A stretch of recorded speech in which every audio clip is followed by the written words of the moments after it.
Hi, Austen. Thank you so much for joining us today. Austen is a Catholic journalist and commentator living in England and a frequent contributor to America magazine. Thank you again. Nice to be with you, Kerry. I wonder if you could tell me a little bit about what the mood is like over in the UK today.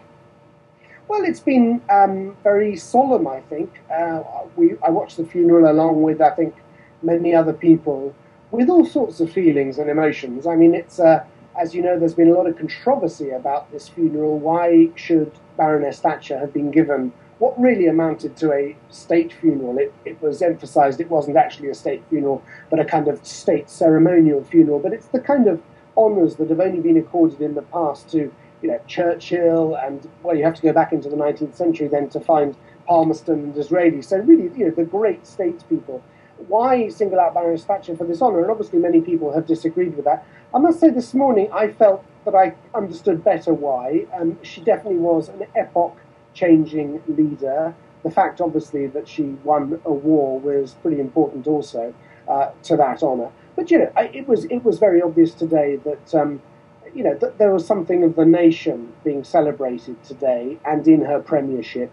And however you view Margaret Thatcher, and of course she remains a polarising and divisive figure, it's very hard not to see her as the embodiment, actually, in many ways, of something which, we have to say is very, very British. Right.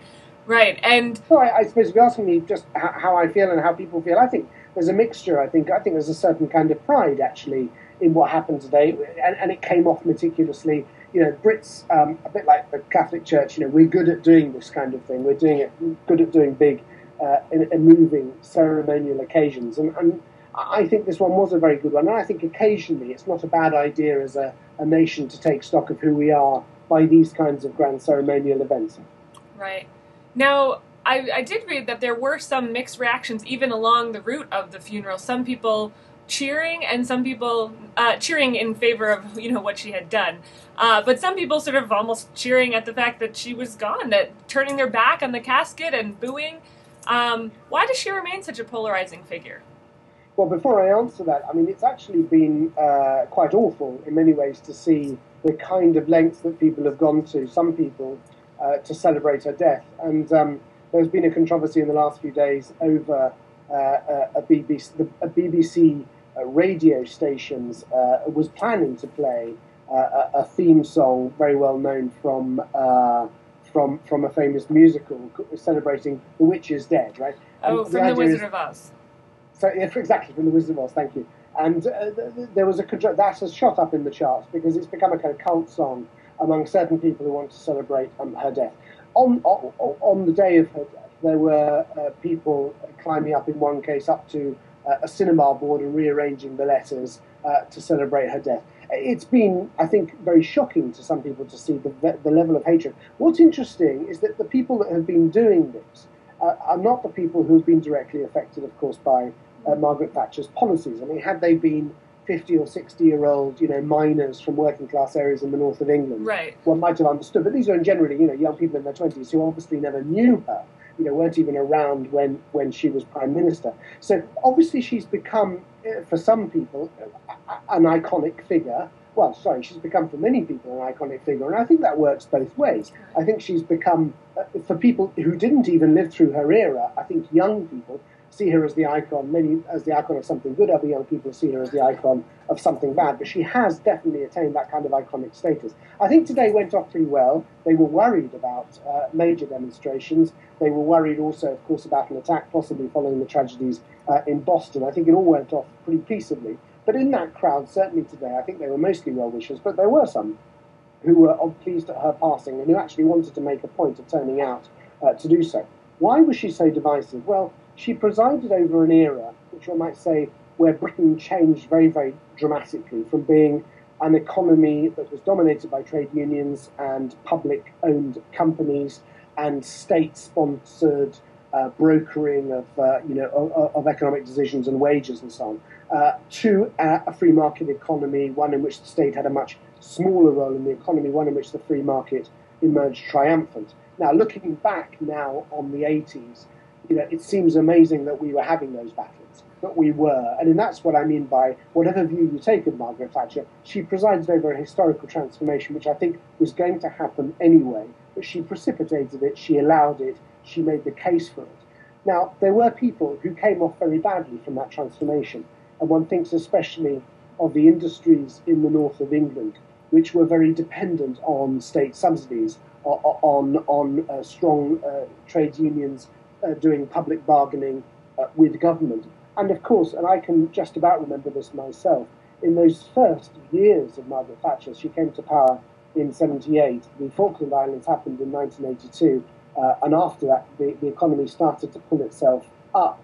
But the first few years of her government, there were 3 million unemployed, which then was historic. Nobody in the country had never had those levels of unemployment. And, the poverty and the hardship endured by the traditional working class was very, very great. And that's why I say she became a symbol, therefore, of an uncaring kind of market capitalism. And I think that's unfortunate because, of course, what she was trying to do was effect a change.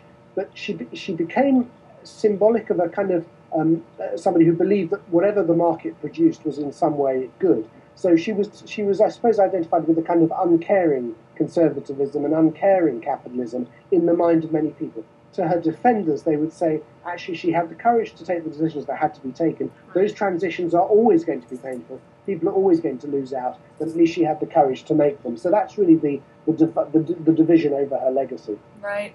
And what does it say about Britain, do you think, that it remains so divided about her legacy today? Well, because I think these debates are still kind of going on. I mean, it's very hard to get some young people together in a room without them disagreeing at some point over the role of the state in the economy, whether it's legitimate or right to have a certain number, of unemployed people. I mean, the debate at the time was much, much more polarized because there were two really economic theories that were dominant at the time. There was Keynesianism, which had been dominant in Britain, which was behind the welfare state. It was behind the kind of dirigiste economy that we had in the 50s and the 60s to some extent, and of course the 70s. And then monetarism associated with Milton Friedman, which was a kind of quite a hardline free market philosophy. So in that era, it was really seen as two philosophies, really. Well, I think those debates have diminished, but they're still present in different ways. I think also because she was so blatantly and proudly Middle English, and what I mean by that is everything about her, the coiffured hair, the handbag, the blue suits, the rather strident voice. She epitomised a certain kind of woman, a certain kind of womanhood, I would say. Also, that is possible to meet really on any street in Britain. I'm choosing my words carefully because it's hard not to sound kind of snobbish or whatever. But what I mean is that she embodied a certain kind of middle classness, striving. I mean, of course, in America, you're all like this. I mean, the whole culture is all about striving and succeeding. But in Britain, which is a country that's been much more dominated by classes and so on, the idea here of somebody making good, pulling themselves up by their bootstraps, no nonsense, get ahead kind of philosophy is deeply, deeply appealing to one part of the British psyche, and it's deeply unappealing to another part. And that's probably the best way of explaining why it is that she's so divisive. Right, that makes a lot of sense. Now, how does her idea of the common good kind of mesh or conflict with that of the Catholic Church? Well, it's been interesting. A few of us Catholics have been discussing in recent days, and obviously I've had phone calls and saying, do I know about anything, any comment that Mrs. Thatcher ever made about the Catholic Church? I have to say, I don't think Mrs. Thatcher really saw Catholicism much as being on her horizon. She was brought up a Methodist. She was really became really quite a convinced middle of the road Anglican. Her funeral today was very much an Anglican ceremony. And I think she probably regarded the Catholic Church with that kind of a certain kind of scepticism, which again is shared by Middle Britain. In other words, regarded as something a little bit too foreign and a little bit too extreme, for British taste. And I think that's probably. I think she deeply respected John Paul II, and not least, of course, she was very close, as you know, to Ronald Reagan. And the three of them really, at one point, formed a kind of alliance against communism. And I think she deeply admired Pope John Paul II as an individual. I'm not aware that there was any particular influence on her from Catholic social teaching, such as there is now on the current Conservative government through the big society and so on. It was interesting that Bishop Chartres, the Anglican Bishop of London, Richard Chartres, today in his homily made a point of saying that Mrs. Thatcher never did say, or rather, there's a famous phrase attributed to Margaret Thatcher, which is, "There's no such thing as society." He says that quote was taken out of context and misunderstood, and he's right. And it's interesting that that phrase, which is attributed to her, came to be a symbol for many people, that she didn't care, that she was an arch-individualist. In fact, he said she would talk a lot about interdependence, that people, we are all interdependent. She saw society actually as something that needed to be strengthened. She believed, I think, in a strong civil society, in strong institutions, and she believed, I think, also in the values and virtues that are necessary, for a functioning economy. And I think she was actually quite a caring kind of Christian. I understand that one of her regrets, was that having created a freer market, having generated wealth, and having allowed a lot of people to own their own properties and get on in the world, that actually that wasn't, that from that didn't flow then a more generous society. And I understand that she actually regretted that, and she was surprised by that. And I think, she was a great admirer of the United States. She was a huge admirer of America. And I think she saw America as being a very free society and a very giving society. And she thought if she unleashed those same forces in Britain, we'd have a much more generous and compassionate society. And I don't think that resulted. And I think this is where you see that there was a dogmatism in Thatcherism, which ultimately was the downfall, because she did see things in very binary terms. On the whole, anything to do with the state and the economy, bad. What's good for freedom, what's good for individuals, good. And this binary, which of course is very, very powerful. I mean, as you know, all good politics depends on polarizing in a convincing way. And those polar opposites, those binary choices that she offered Britain at the time of her first election, and particularly at the time of the second election, were very, very appealing because they seemed very true. But ultimately, of course, they didn't reflect, I think, enough the reality. And the reality was that freeing up the economy did generate wealth, and it did generate a much more mobile and free society, but there was a heavy cost.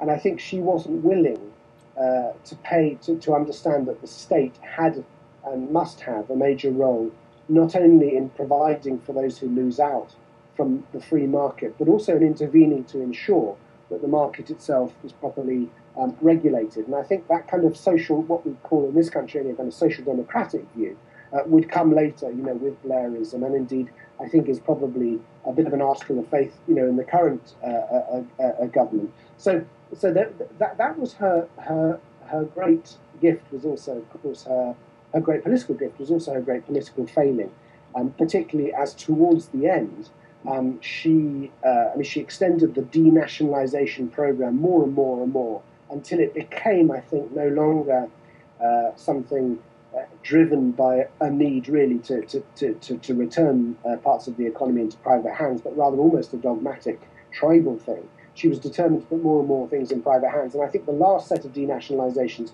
were very controversial. For example, she denationalised the railway. Well, to this day, the railway is more expensive and kind of less efficient than it was probably when it was nationalised, again with the big utilities. And her big final mistake was the famous poll tax, which produced riots on the streets and ultimately led to her downfall. And people said about her at the end, she just wasn't listening. And I think she had grown so used to being right and being surrounded by people who had a lot of doubt, and she turned out to be right on time and time, on occasion after occasion. She kind of came to believe that therefore anybody who doubted her must be wrong. And that was the tragedy, I suppose, of that she had that kind of tunnel vision, which ultimately made her fairly inflexible. Having said that, I understand from people who knew her and worked with her that it is a parody of her to suggest that she wasn't flexible and she wasn't pragmatic. She was actually, I suppose, like all good statespeople and like all good politicians have to be, she was a very pragmatic and very strategic thinker. She plotted and planned well in advance. She saw her objective. She worked out how to get there. And if necessary, she could concede an awful lot, even on principle, in order to get what she wanted. Right. Now, what about from the other side? what has the Catholic Church's reaction been this week and to her passing and to her legacy? I don't think the Catholic Church, as a church, has the reaction to the death of Baroness Thatcher. I mean, naturally, Pope Francis has sent his condolences. The Archbishop of Westminster has sent his. I think there are many Catholics who were very, very sad at the news of her passing. Others, I think, more kind of indifferent. I don't think there has been an institutional church response in any way, and I don't think you would expect there to be. And I would say among Catholics generally, Mrs. Thatcher probably is not naturally a Catholic kind of hero, partly for the reasons I said earlier, because I don't think she had any obvious connection with the Catholic Church. She didn't there wasn't really anything in her which particularly... But I think, and she was actually on a number of issues that are important to Catholics. And I'm thinking here of abortion, for example. She didn't think abortion should be used as a form of contraception, but she did believe in legal abortion. I don't know of her actually having resisted any of those major ethical questions which Catholics are concerned about. I don't think she took a particularly Catholic line. And of course, for those Catholics who care about social justice and Catholic social teaching and the common good, I think they would see the kind of individualism of Thatcherism. They would see that as part of the legacy which now needs to be overcome rather than celebrated. But, Catholics are also British citizens first. And I think we all remember the state Britain was in 1979. We remember the so-called Winter of Discontent, which saw bodies being unburied and the rubbish not being collected because the unions were permanently on strike, because the unions really ran the economy, and nobody wants to go back to that, and that's why, as some people have said, and nobody also, I think, wants to go back to the era when we didn't have free market and many other things. I mean, it seems quite amazing now to think that, for example, a famous removals company, a house removals company called Pickford's, which, we all kind of use, used to be a publicly owned company. The state used to run its own removals. Now, nobody wants to go back to that. It does seem like another era. And in that sense, we're all Thatcherites now. And what do you think today's politicians can learn from her? I think that, yes, I see. I had a very interesting comment yesterday by a commentator here who said, actually, every great politician is great for that period alone. In other words, you take that same person and those same qualities and you stick them in another historical era, and actually, their virtues may well turn out to be vices. We have particular people get thrown up for particular periods. And I think she was the person, the statesman that Britain needed to preside over the very drastic and radical changes that needed to be presided over at that time. I suppose, you can talk about her great abilities as a politician, and I don't think any politician, whether they're Labour, Liberal Democrat or Conservative, the three main parties here, would not agree that she was certainly one of the great prime ministers that there has been in Britain. Why? Because she did what all great politicians and statesmen should do and should have the capacity to do, which is unite people around a vision sufficiently so that they can pursue that vision. They can muster energies in the pursuit of a goal. Now, almost all politicians unite people by also dividing them and by polarizing. And she does remain a polarizing figure. But I don't think any politician believes that you can get everybody to agree on anything. The art of politics is to get the focus, to get the agreement, to get the energy to pursue those goals. And I think she did that. And I think she was resolute. She was, you couldn't argue with her. She was a force of nature. I mean, everybody who works with her says, she just had this conviction, this rock-solid conviction, which carried everything before it. And the fact that she was a woman, she used that. I don't mean consciously necessarily, but to have a woman with those kinds of convictions who just sort of, these men arguing about these things, they just don't see it, do they? But she once famously said, if you want something said, if you want something said, ask a male politician. If you want something done, ask a female politician. And she had this kind of view that women really understood the reality. They really understood what went on in people's houses. Leave it to us. She would almost as if to say, the men will do their thing, they'll make their long speeches, but we women, we understand. And she used that to devastating effect, of course, among men who were helpless, with that kind of an approach. Among women, interestingly enough, it didn't work, I think, to the same effect. And, women, I think, are quite divided about her femininity, actually, and whether she embodied a certain kind of femininity or not. But anyway, whether we can argue about that. But what is absolutely sure is that she had that. She had the conviction married to that kind of very, very womanly pragmatism and practical view of things, which was devastatingly effective. So I suppose, what can you learn from her as a politician? Use your strengths, play to them, and have a vision, ruthlessly pursue it, brook no opposition in public, but in private, do the deals that you have to do to get there.